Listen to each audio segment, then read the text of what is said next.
My name is Allie. I work on the admissions team at Morgan Park Academy. And we are excited to bring you a panel of our administrators and teachers tonight to talk about our middle school at MPA. So I'm going to go ahead and share my screen.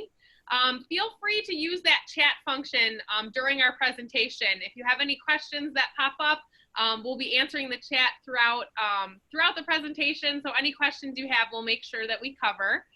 And I am just going to share my screen here. Let's see. Give me one sec. And present. Okay.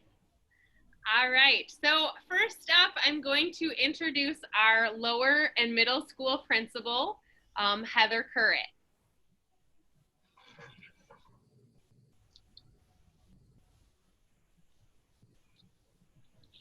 All right, Heather, you can take it away.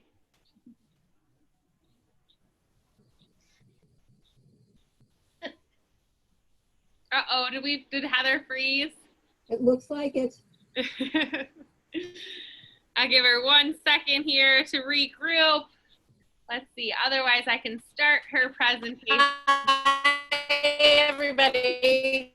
Good evening.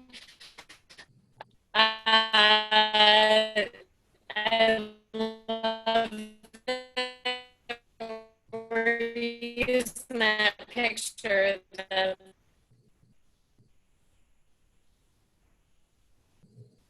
All right. Can anyone hear Heather? Am I the only one having some bad feedback at this time? No. No? Okay. So I'm gonna mute her for a second and maybe see if she can re-sign on, but I'll start her slideshow. This is her babies actually, and this is them when they were babies, but they're now headed into first grade at MPA. But she likes to, introduce middle school to incoming parents as saying, we know who you're sending to us, and that's your baby. So even though they're, 12, 13-year-olds, we know that you're their baby. So we welcome them with open arms, with a safe, secure environment. And chatting about, the different age things that happen to middle school students. We are, experts in the middle school age. And as you meet our teachers, you'll see, how long they've been with us, how they enjoy working with this age group. But a lot of the things that you're noticing that's happening with your almost middle school child is all normal, and we're well aware of it too. So you'll see, lowered motivation, especially academically. It starts to be less cool to be motivated in school, and that's part of their normal when they hit that. Oh, Heather, are you back with us? I'm back. Hi. Hey, great. Please take over. This is the brave new world we're in, right? Of getting kicked out of Zoom meetings. I've been kicked out of much nicer places, I promise. Allie has started talking to you about the unique things about our middle school. Probably my favorite thing about our middle school is that our middle school faculty know who middle school students are, and we actually like them. For every family, there's going to come a developmental point during these middle school years, 6th, 7th, or 8th grade, where you ask this question right here: what happened to my kid? And we've seen it before. So you are the experts on your children, and you've got a really fabulous team at MPA of people who are experts on this grade level, and they've seen this happen over and over. Gender specific times too when it happens for students, but we know it, we anticipate it, and we're ready for it. So you already got to see a picture of my babies, and I don't know if Allie told you the story that when I was in graduate school, the instructor I had for Curriculum and Instruction 491 told us that every day when you teach, whether you are teaching 3-year-olds or 23-year-olds, you're teaching someone's babies. And we collectively keep that in mind every day. We want to get to know your children, and we want to help them feel safe and comfortable at school.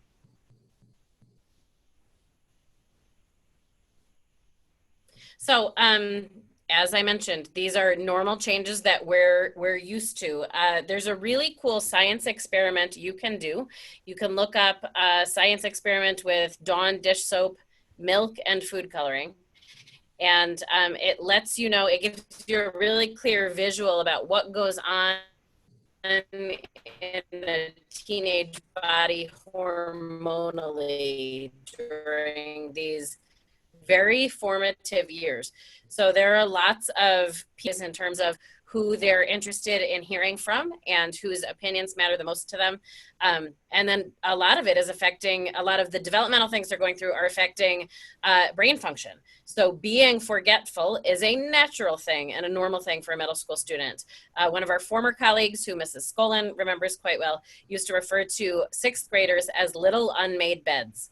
And it's such an accurate depiction that they kind of come in like not knowing where stuff is or what they're supposed to do. And as a faculty, we're committed to helping them through those developmental milestones and figure out how to make those executive functioning pieces work for them.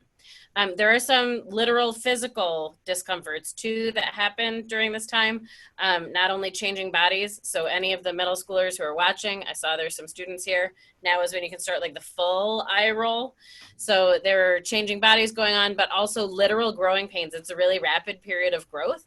And students feel physically uncomfortable as well as sometimes social, emotionally uncomfortable. And we're ready for it. So I love this picture. These girls have long since moved on. These are graduating seniors. Well, 3 of the 4 are graduating seniors this year. So here's the good news. We know who middle school students are, and our environment is designed to be developmentally responsive to who they are and how they function.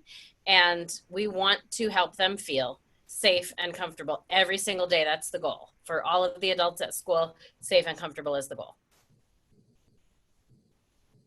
So you're going to get to hear from some awesome faculty members tonight. We really do have the dream team in our middle school at Morgan Park Academy.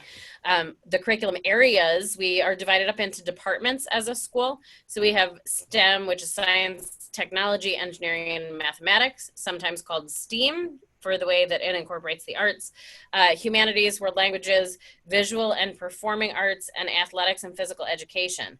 As you can imagine, some of those are going to look a little different and feel a little different this next school year, but they are such a crucial part of who we are. We're committed to delivering them no matter what. We're committed to delivering recess. We're committed to delivering lots of movement, physical education, as many instructional minutes a week as we had in the past, and committed to still delivering a robust fine and performing arts program. Student life is also an essential part of who we are, with Mrs. Bergen, who's our curriculum leader for the arts department, about what productions might look like in a COVID world, what we might do in order to address students' needs to dramatically express themselves when we can't gather a cast together. So we do have some after school programming, and then we have lots of arts opportunities later on. When you get to hear from Mrs. Skolin, who looks like she's joining us from Antigua tonight, you will get to hear about our student leadership groups, which are a huge part of student life in the middle school. It's one of the things middle school students love to do. They love to express their ideas and work hard to see those ideas come to fruition. We have a house system, if you, a la Harry Potter, where we have a 5-house system for our school. And there are lots of ways for students to earn house points. As I understand it, there are a number of schools whose student life programs just kind of went as Golan and others. Our student life program remained robust challenges, and Malcolm House, winner of the House Cup for this year. This is my favorite thing about our school overall, pre-K through 12. In lower school, we refer to it as the MPA way, be kind and do your best.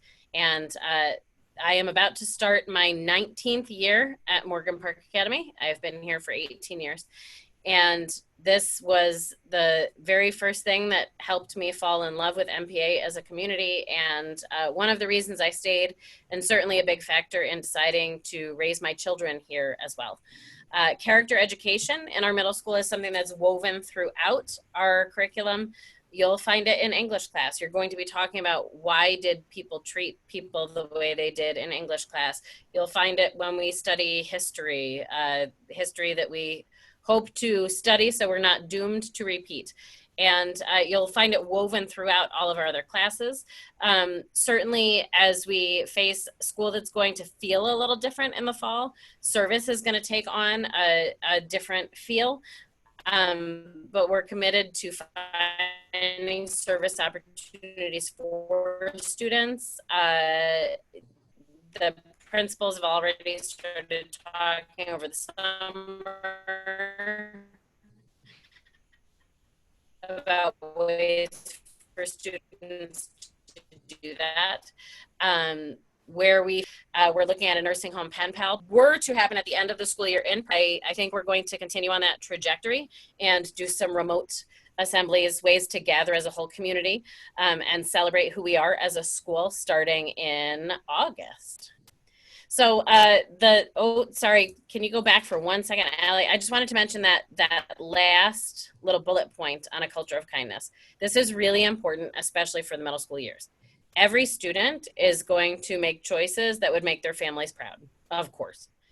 Likewise, every student is going to, from time to time, make choices that do not reflect their family's values or do not reflect who they really are at their core. And we, again, anticipate that that's going to happen. We know that students are not always going to make good choices. So our role as the adults at MPA is to help students recover from those poor choices. And that's a role we take very seriously. So here's what we promise. As I mentioned before, all of our middle school faculty know who middle school students are, and we actually genuinely like them. We really like them. We like spending time with them. We like hanging out with them. It was hard for all of us, myself included, to be away from the students we're used to interacting with over these last 3 months, which is one of the reasons we are so committed to being back in school in August and having face-to-face instruction whenever we can. It's hard to be a middle school student and knowing that the adults in your community care about you and actually like you is a huge game changer. We're big on communication. We will keep you in the loop. We have a 24-hour email rule, and that 24-hour rule is in effect from 8 a.m. on Monday morning through 3 p.m. on Friday afternoon. So if you are an early bird on Saturday, I'm not. If you want to shoot us an email at 6 o'clock on a Saturday morning, that is your prerogative, but you might not get a response until Monday. But if you send us an email during business hours on Monday, someone will respond to you by the same time on Tuesday. I love emails even more. I love phone calls. And a lot of our faculty utilize those as well. Sometimes it's just, rather than doing the back and forth of multiple emails, sometimes it's worth just sitting down and having a phone call to conference about your child. And we really want to keep you in the know. We know that they're coming home and you're asking them, how was your day? What happened in Mandarin class today? It was fine. It was good. We did Mandarin, right? They're middle school students. They're not giving you a whole lot of information, and we can partner together. That partnership is very important. We can partner together to help your student be successful and have a great school experience. Everyone's going to have a goof at some point. We're going to help your student when he or she fails, and we're going to celebrate when they have those enormous victories. And as a faculty, we promise to be kind and fair. I remember as a middle school student myself, feeling like there were things that were not fair. And we work really hard to be both kind and fair. The be kind and do your best goes from our youngest students at age 3 to the eldest of our faculty, and I won't tell you who that is. So all of us are held to that same standard, that we're a community of mutual respect. And one of the things I admire most about our faculty is we goof up sometimes too. And I love that our faculty own up to it and can say to a student, I'm sorry that XYZ happened. And it's a lovely place to go through these formative and sometimes trying years. So I'm going to turn it back over to Allie. We have some really amazing faculty for you to hear from about their programs and in specific what they teach. And I'm glad to answer any questions along the way. Thank you. Right, perfect. Thank you so much, Miss Currit. So next up, we're going to welcome Miss Dolly Shee, and she's going to talk about our world language programs.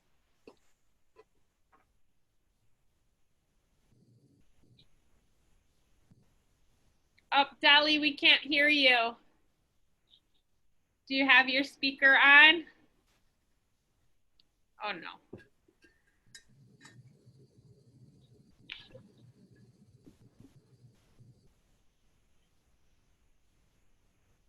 All right, can you try again?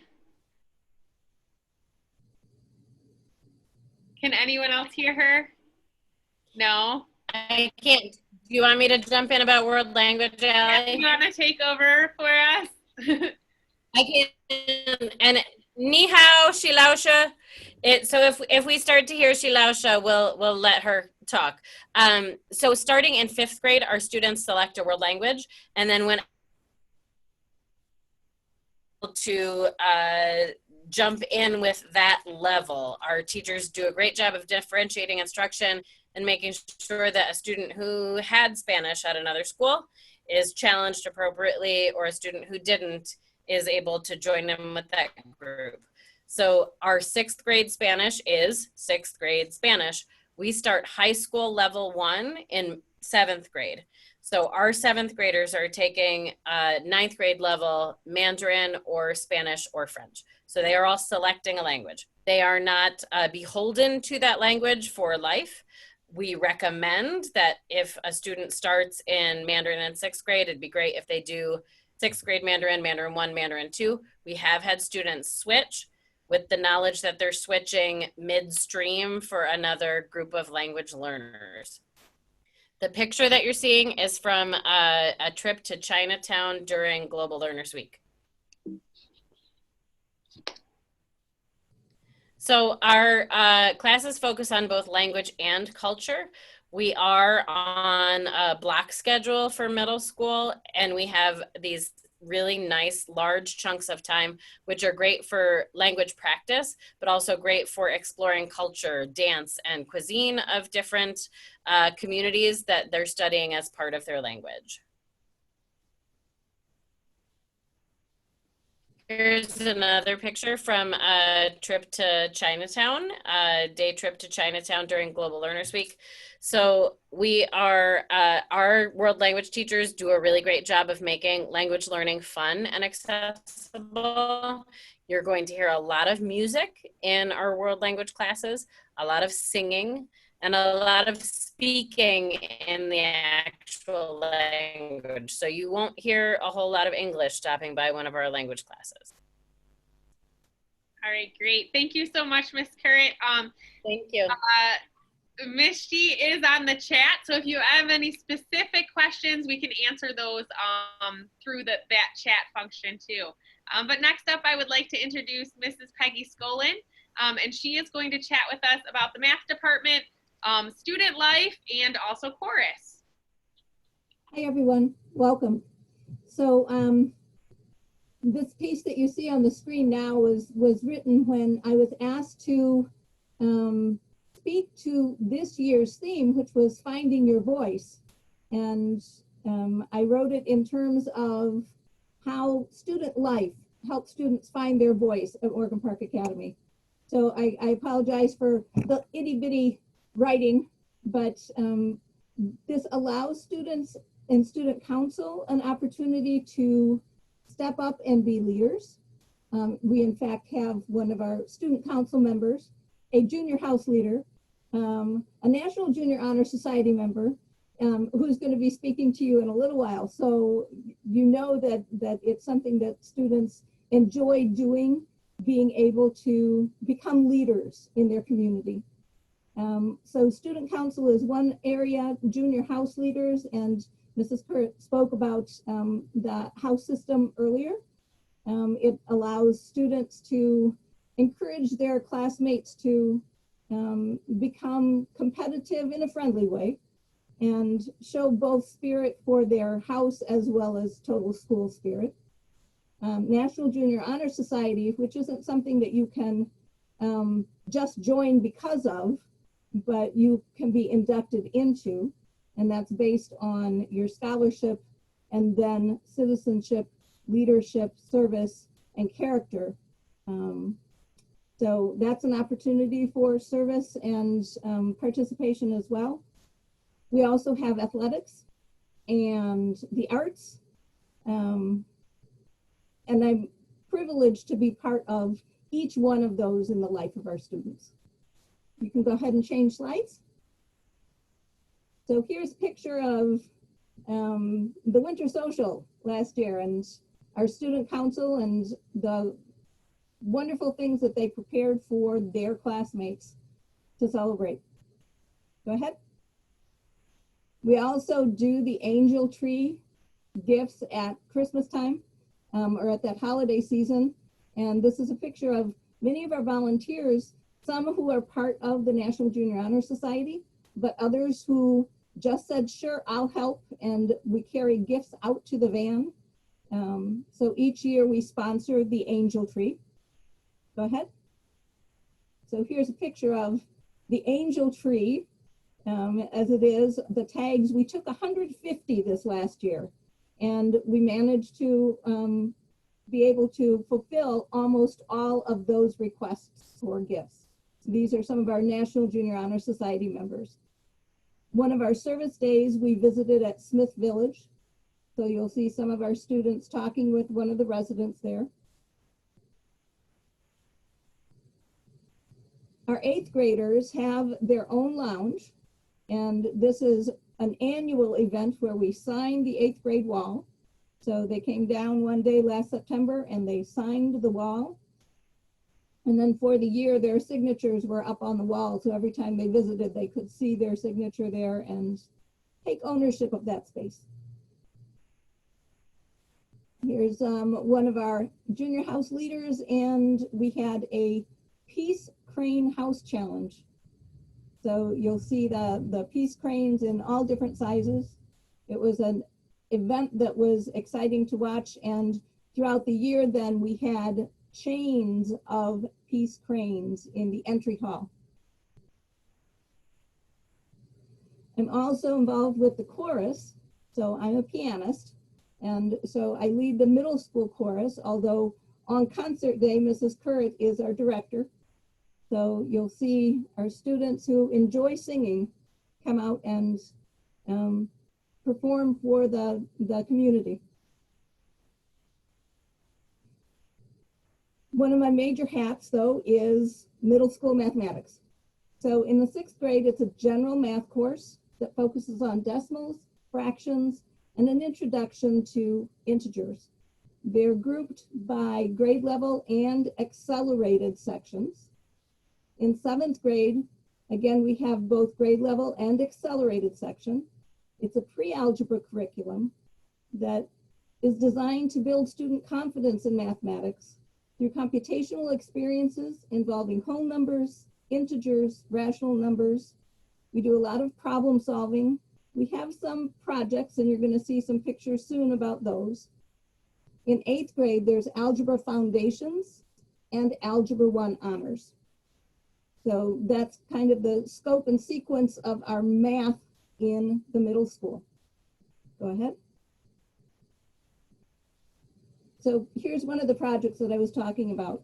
This is the Mini-Me Gallery, and our students do a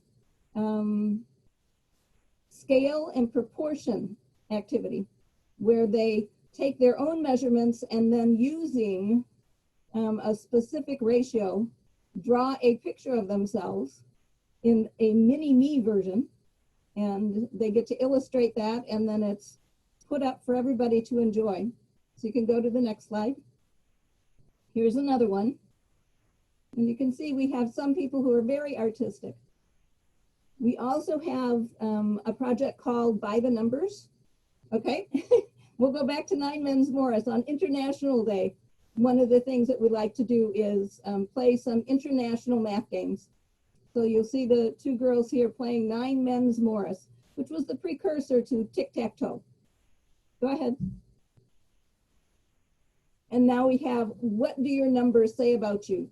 So at the beginning of the year, our students got to tell us about themselves in terms of their numbers. So they had to choose some very specific numbers and what it was that they represented about themselves. Thanks. All right, thank you so much, Ms. Skolin, for sharing. Again, if you have any questions, utilize that chat function. She'll be happy to answer anything that you might have about those topics she shared. And next up, I'd like to introduce Miss Katie Gunty. She's going to talk about our science department.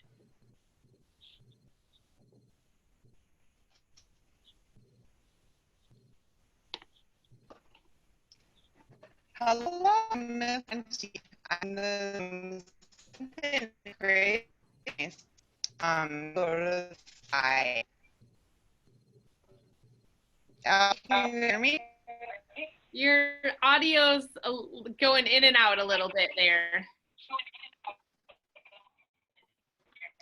It says my signal is strong, so you've been off to issues the whole time. Let's go to the next slide. Thank you. So in 6th science, Mr. Jackson can introduce the 6th graders to a little bit about all subversances. And then once they're in 7th grade, Allie, do you want me to you know what, Katie, Miss Gunty, do you want to sign off and maybe sign back in? We'll go to the teacher after you, and then we'll come back.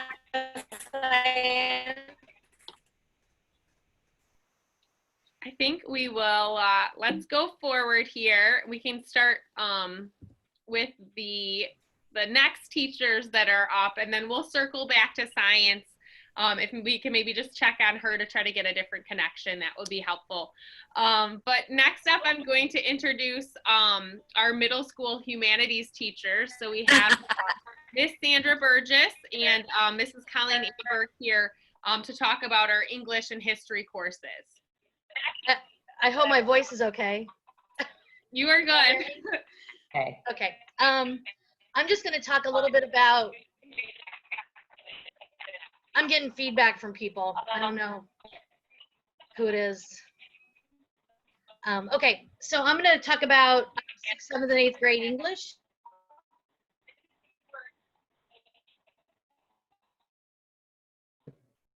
Sandy, you just muted yourself. You're muted. Can you hear me now? We will get this right. Okay, so I'm going to talk about 6th, 7th, and 8th grade English, and then Mrs. Amber is going to talk about 6th, 7th, and 8th grade history. Okay, so can y'all hear me now? Allie, can you pop to the next slide, please?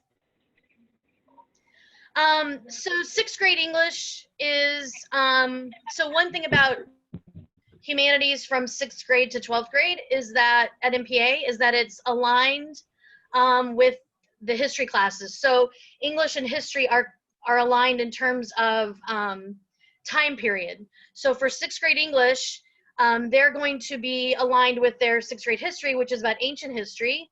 So 6th grade English will be reading books set into those periods and into those places. So we choose books, and I'm going to talk about that in just a minute, that kind of align with that. But the core kind of skills and lessons that we kind of wrap together are critical reading, critical writing, and critical thinking. And I'm going to say these words and these terms over and over as I'm talking to you, because this is our commitment. So you can see the 6th grade reading list that we have for 2020-2021. And Mrs. Amberg will have these kind of units where she talks about ancient Mesopotamia, kind of the ancient Near East. She'll talk about ancient Egypt, and she'll talk about ancient India and China, and then she'll talk about ancient Greece and Rome. And these books are aligned with those time periods and those historical events, both in terms of fiction and nonfiction. So they're reading primary sources as well. We kind of start to introduce that to them even in 6th grade, because the idea of being able to read text, whether it's a little bit more difficult or not, that's okay. But the idea is, again, to kind of constantly push critical reading, thinking, and writing. Those are the 3 things that we push in all of our lessons, where it's character analysis or whether it's theme. We're always talking about the text and how they can respond, and also how they can think about it and then write about it. You can go on to the next slide. So 7th grade, oh, that should be 7th graders. Sorry, I found a typo, English teacher. So that should be all 7th graders. Since in 7th grade, they're doing world history, then all the books that I choose for 7th and 8th grade, for 7th grade, are about world history. And again, critical reading, writing, thinking. Now, the book lists that you saw for 6th grade, there were 7 in the summer read. 7th grade is the same way. I have kind of the questions that we're going to ask this year. So our theme for this year in 7th grade is standing up when the world pushes you down. So how do you be an upstander? How can you speak out, use your voice, and use your voice for action?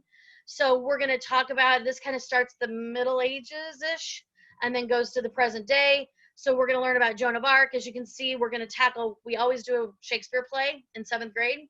It's okay to read tough things. We should all read tough things, right? We do a unit on the Holocaust, which is about 5 weeks. We'll be reading a book called Resistance. We're going to be talking about colonialism. We'll be reading a book about about India there. We'll talk about political revolutions and communism with Animal Farm and learn satire, and then talk about China and Revolution is Not a Dinner Party. And then we'll talk about globalization in our world today, and we'll be talking using a graphic novel I'm really excited about called Illegal, by Owen Colfer and Andrew Donkin, which are really great YA writers. So I'm really kind of excited about that. Again, all these books talking about these things, aligning it with what they're learning in world history and about reading, writing, and thinking. Okay, you can go to the next slide. 8th grade English is, again, aligned with 8th grade history. So they do American history, so all of our books are going to tackle that. This past year, I was rethinking both 7th and 8th grade in terms of books, and I know Mrs. Amberg and I, and then the rest of the English department on up into upper school, we've made a commitment to what we call decolonizing our syllabus and committing to diverse and interesting YA literature. In other words, we are trying to look for diverse protagonists, diverse writers, diverse settings, all of these things to kind of back up our commitment that MPA has for diversity and inclusivity. So I'm really kind of excited about these book lists this year. So if you want to go to the next slide. So 8th graders get 2 summer read books because I couldn't decide.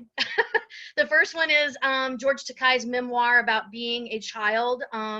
George Takei, Commander Sulu, right, from Star Trek. He was a child that was put into a Japanese internment camp at the outbreak of World War II, he and his family, and he wrote and had someone create a graphic novel memoir, so they're reading that. And then a book that I cannot recommend enough to every single person, young or old, Stamped from the Beginning, Racism, Anti-Racism and You with Jason Reynolds and Ibram X. Kendi.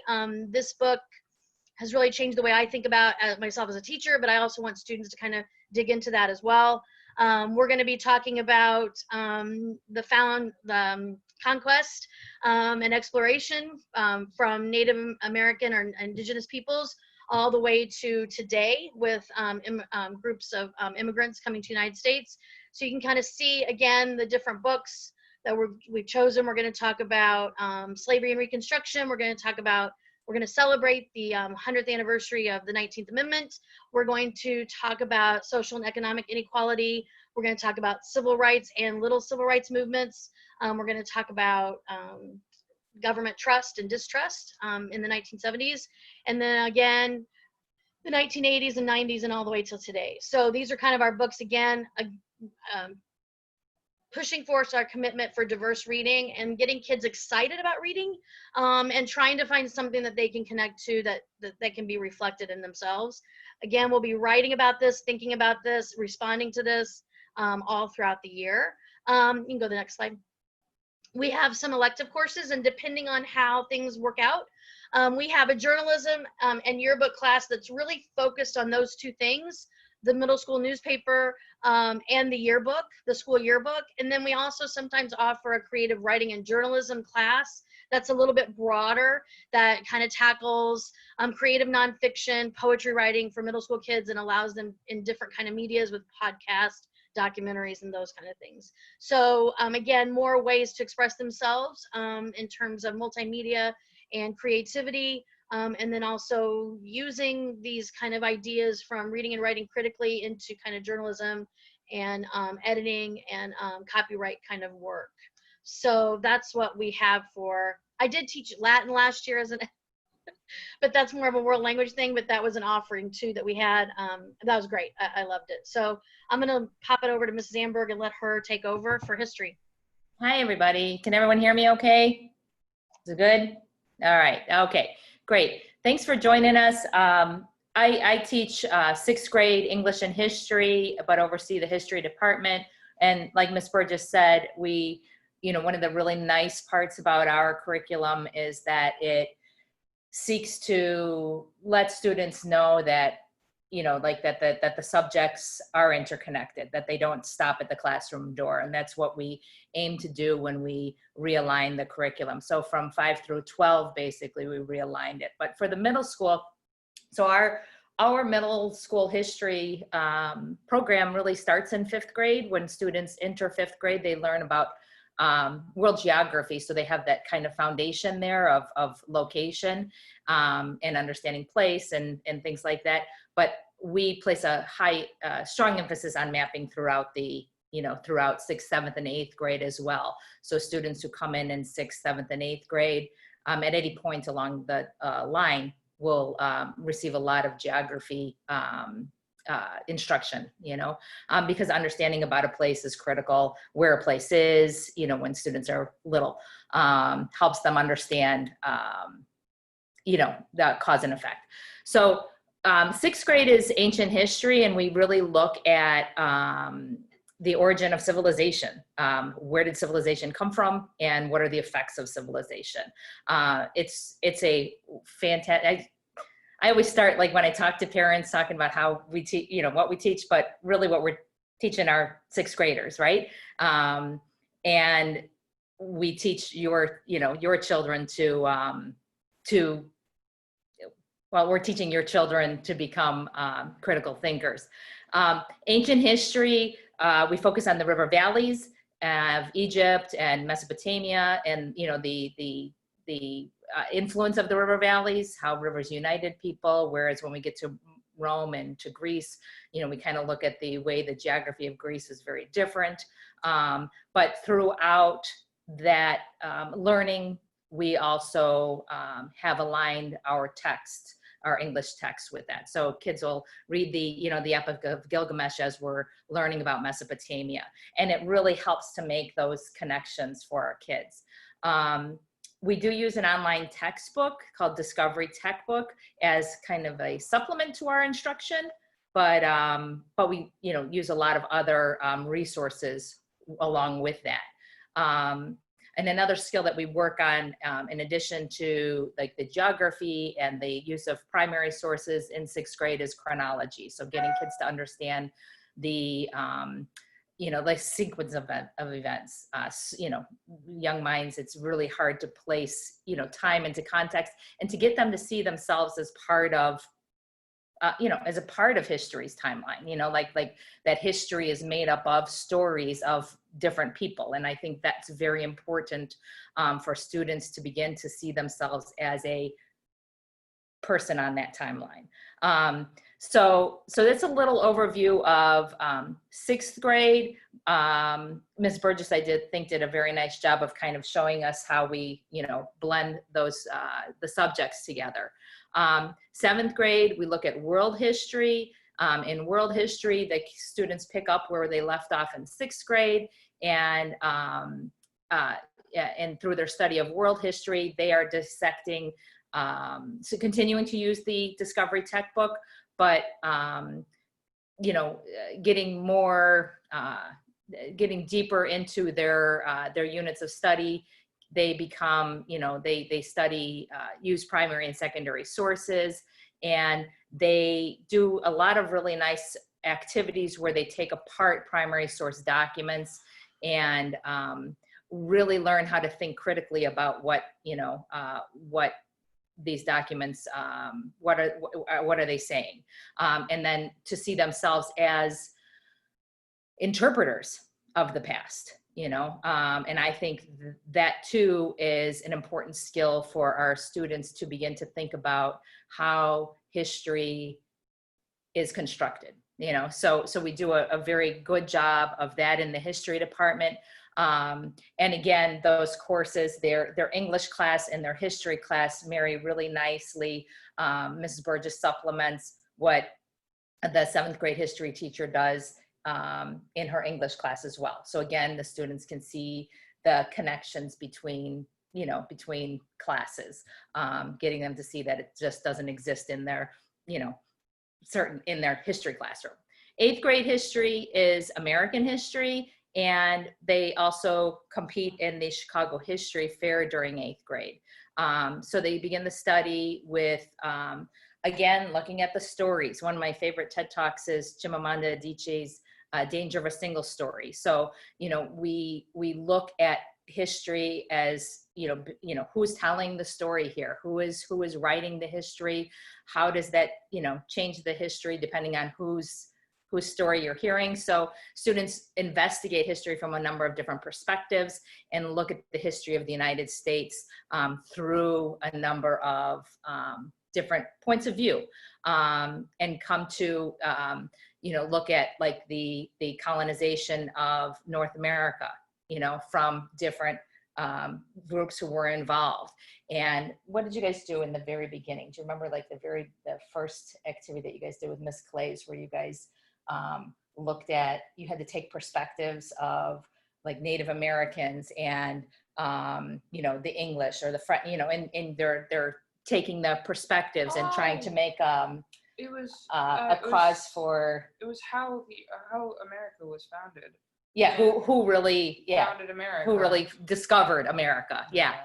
And so it's a, history of the United States. And then they also do a number, they're growing in their research and their writing skills from 6th grade through 7th grade into 8th grade, enough to compete, to put all of those together through their middle school experience into their participation in the Chicago History Fair, where they choose a topic of Chicago history and do a really in-depth research project that can take a number of different forms. And this year we had, it was so exciting. We had 4 of our students go to regionals, 3 of our students went to state.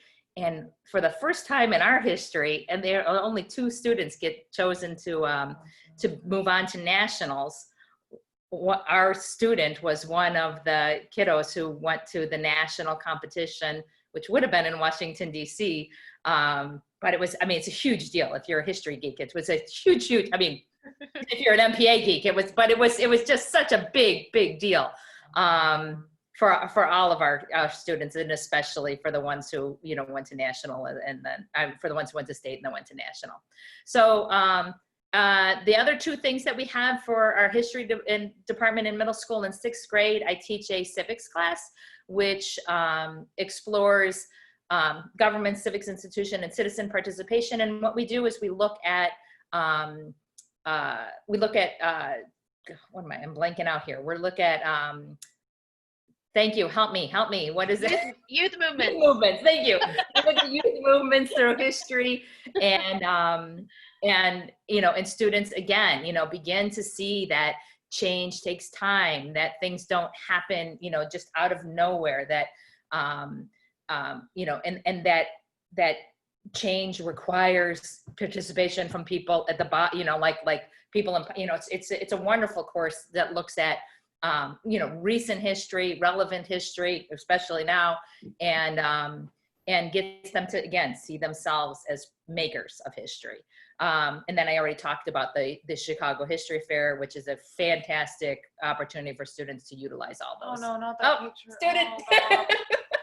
Oh, no. Michael, is it okay if we circle back with Miss Gunty next before we go to you? Can we go Sure. back? Sure, please. I'll get rid of the picture. I'm gonna head back over to science. Miss Gunty, can you check your audio for us? Checking, 1, 2, 3. Oh, that sounds Is wonderful. it working? And Yay! you sound beautiful. All right, great. So now I'm going to reintroduce to Miss Katie Gunty, and she's going to chat about middle school science for us. So, middle school science program. I teach 7th grade physical science and 8th grade life science. 6th graders spend 6th grade with Mr. Jackson, who unable to join us this evening, but in 6th grade they get a brief introduction to all sorts of different sciences. And then once they're in 7th grade, we do focus more on physical science, which the first semester is an introduction to physics, and the second semester is an introduction to chemistry. And so during the physics units, that's kind of basically introduction to Newton's laws, different types of energy and how they pertain to the way that the world works and the transfer of energy between all of those different types. We do calculations, speed, acceleration. So we do a lot of like converting from units, from, American units to the metric units, graphing. We do a lot of hands-on labs with the physics. So those 90-minute block periods allow for some really wonderful time for the students to be engaged in the labs and plenty of time to get the labs done. So throughout both 7th and 8th grade, life science is pretty much an introduction to several different biological sciences, such as ecology, genetics, microbiology. We throw a little bit of biochem in there. And so all throughout those 2 years, those 7th and 8th grade, we focus on scientific skills, scientific method. So they're all pretty inquiry-based, hands-on investigations that help foster critical thinking to solve problems, recording and analyzing data, communicating that data. And this, of course, involves research and peer review, and of course, teamwork, because scientists don't work alone. And one of the things that is great about MPA too is our small class sizes. And again, those 90-minute block periods are great for getting labs going and plenty of time to complete them. So I've included just a couple of images of some of our recent labs. And as Mrs. Skolin said, we have many artistic students. And so I try to incorporate a lot of art into science as well. And so you'll see a couple of examples of that in, we could go next slide for our engineering project. So in physics, one of the first things we did this year was take a look at a case study about a bridge collapse in Minneapolis. We talked about the way that engineers design and build bridges and how important they are in our world, and some of the reasons why the specific bridge collapsed. And then the challenge for the students this year was that they had only popsicle sticks and tape, and they were to build, and I can't see are we on the next slide with that's one problem with being with my phone. Oh, perfect. There we go, I figured it out. This is the first Zoom I've attended via phone. So go back to the bridges though. So they had the challenge of completing these bridges. They've designed their own, and the bridge had to hold at least 11 pounds. And you could see, I think there was a couple images, some of the bridges maintained the weight and some did not. And so that was interesting. And some other labs that we did for physics this year in our dining hall is a great amount of space. So they even made like paper airplanes. So we were, launching paper airplanes and then measuring the distance that they went, and we're making modifications like adding paper clips, and they have to time it and measure it. And so then they're ultimately comparing they're calculating the acceleration of those paper airplanes, and then analyzing that data, like which plane goes farther and faster, one with weight or one without weight. here's a little bit of biochem and life science this year. Students, so we learned about the cycles of matter, and we have these great tables, so students were able to draw the cycles of matter out on their lab tables. And then the challenge was that then we had to explain those cycles to each other. And so we try to incorporate a lot of art into science as well. Another thing we were doing towards one of our online learning things, we ended up kind of creating a comic book. So students we were like at organelles, we were kind of in our microbiology phase towards the end of the year. And so they were, designing their comic strips about like what would organelles say if they could talk, and kind of the inner workings of the cell via comic strip. And so they were able to be creative with that too. And it's engaging, kind of drawing some things out and really kind of thinking about it instead of just copying something down from a book. Or and so we try to really incorporate a lot of different aspects of, again, the whole child into science as well, and not just focusing on scientific method always. But we try to, so I know it's STEM, but we try to do a little bit of STEAM with that art thrown in there too at MPA science program for middle school. And of course, they're learning these scientific skills along the way that's going to help them prepare for upper school and even college. And so even with the 7th and 8th grade, I mean, these are kind of advanced concepts for students to be learning at this age, but it's a brief introduction to these things. But they get a lot out of the middle school science program. Perfect. Well, thank you so much, Ms. Gunty. I'm going to fast forward over here, and we'll introduce Michael next. So he's our student on the panel to give a little student perspective. He just graduated from our middle school, and he is headed into 9th grade. He doesn't like his picture, so I'm going to just keep it on this next slide, because he wasn't thrilled with that school picture that I chose without asking him first. So I apologize about that. But Michael, thank you so much for joining us tonight, and I was hoping that you would just tell us a little snapshot of your MPA experience, and maybe list a couple things that you think might be important to share with new middle school students. Yeah, for sure. Can everyone hear me? Is it good? Is it okay? Yeah, you sound great. By the way, I did take a retake and it did look fine, so that's all I'm saying. But if you were to ask me probably last year if I liked school or not, I would have said, of course not, because I'm a teenager. I don't like school. But being away from school has shown me that I really do need to go to school, because I live relatively far away from the school, and all my friends live near it, so I don't get to hang out with them. But also, it's just the experience of being able to go to school. It's a routine thing, and when it gets out of your routine, you kind of lose focus. But MPA, I've been there for 8 years now, since 1st grade, and ever since 1st grade, I've always loved the school because I am a huge Harry Potter fan, and it reminded me of Hogwarts, and I was very excited about that.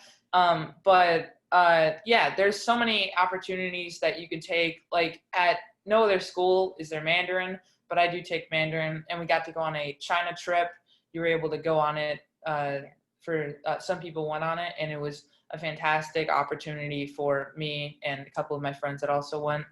The advanced math classes that you can take, depending on you can test into them or something. But I got into them somehow. So it's just a great opportunity. Yes, somehow.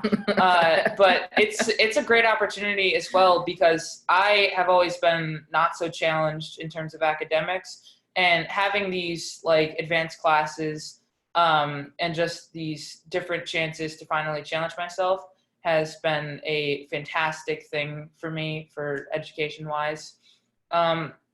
As Ms. Golan said, I'm part of Junior House Leaders, NJHS, and Student Council, which all three of them are also fantastic, because I have a thing that I talk, and then I talk a lot, or I don't talk at all. So when it comes to doing these types of things, I do feel like I fill a leadership role in some of these. So it's really fun to have that opportunity to finally like speak and like kind of like lead, but like kind of like talk to a group of people who are kind of similar to me. And it's always just really fun whenever we get to go to meetings because it just feels very different than regular. Also, the house system is also just really cool. I'm not going to say anything else about it. It's just cool. But yeah, MPA is just a fantastic school overall. I love it with all my heart. And just going there has been so much fun for me. And I know my friends like it too, even though they say they do not like school. They do like it deep down. I know that. Well, thank you so much, Michael. Thank you to everyone for joining us. I know it's not easy to, sit in front of your screen and chat with a bunch of people on a nice summer evening. So I really appreciate that we were able to virtually get together tonight. I hope a lot of your questions were answered. I definitely would encourage you to pop over to morganparkacademy.org. Where you can take our virtual tour of campus and kind of peek in some of our classrooms. From there, you can see some of just the snapshots of it, but you're able to tour our whole 20-acre campus, peek in our 5 buildings and kind of see what our classrooms look like, when they're actually in session and filled with students and teachers. You can start the online application at any point. That's all done through morganparkacademy.org as well. And if you have any questions, you can, put that in the chat tonight, or feel free to email us at admissions@morganparkacademy.org. We'd love to go over any questions that you guys might have.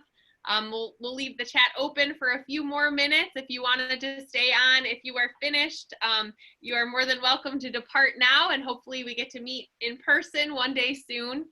And thank you guys all so much for joining us this evening.